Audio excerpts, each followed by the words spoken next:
êtes sur Magic TV, bonjour et bienvenue dans ces bulletins d'information. À la une, nous avons une bonne nouvelle, la RD Congo se prépare déjà à faire face à l'épidémie de coronavirus qui ne cesse de faire de ravages en Chine et une progression dans le monde. Au terme d'une réunion convoquée par le Premier ministre Sylvestre Ilunga ce samedi 1er février, le docteur Jean-Jacques Muyembe, médecin congolais spécialiste en maladies virales, a confirmé qu'aucun cas n'est jusque-là déclaré en RDC. Mais l'Institut national de recherche biomédicale, INRB, qu'il dirige, se prépare déjà pour que d'ici le 9 février, il soit capable de diagnostiquer d'éventuels cas de coronavirus qui pourraient être rapportés au pays, a-t-il rassuré.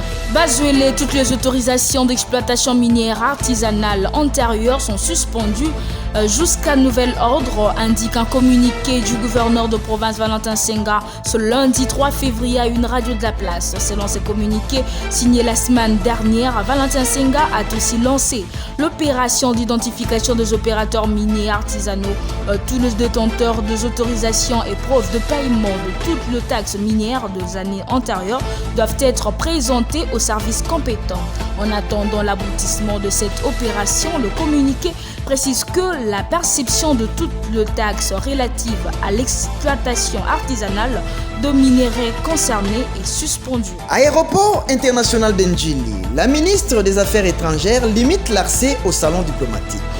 Le ministre d'État et ministre des Affaires étrangères, Madame Marie Toumbanzeza, a dans une correspondance mis de l'ordre en ce qui concerne l'accès au salon diplomatique de l'aéroport international d'Ndjili. Désormais, seuls les diplomates accrédités en RDC, le chef de corps constitué, le membre du gouvernement, le directeur de cabinet du chef de l'État, les conseillers spéciaux et les invités du chef de l'État ayant rang de ministre et ambassadeur.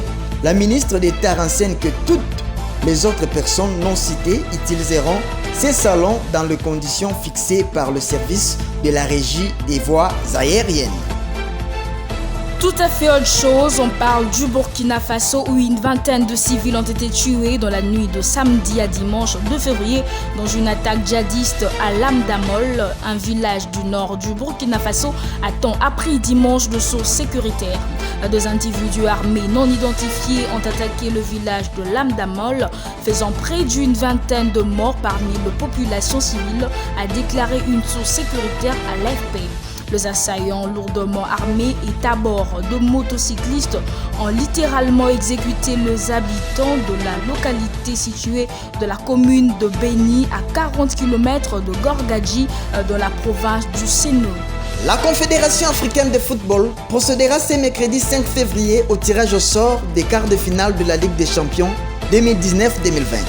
La RDC y est représentée par le tout-puissant Mazembe, premier de son groupe à l'issue de l'étape précédente. En rapport avec le règlement de la compétition qui stipule que le premier des groupes affronte le second des autres groupes.